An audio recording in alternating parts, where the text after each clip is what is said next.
Hello everyone, today we'll talk about how to fix or how to solve the problem of privacy on the application of Discord. We go to settings. In this page we click on apps, default apps, app settings.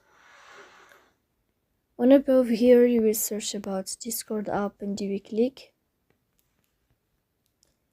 Then in this page of app info you will click on first stop and you will click OK. Here you will enter to the window of storage.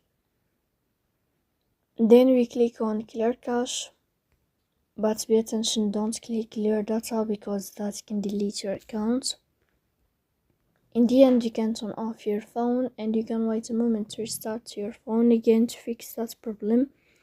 So please don't forget to support us by like and subscribe. See you next time in another video and thank you for your watching.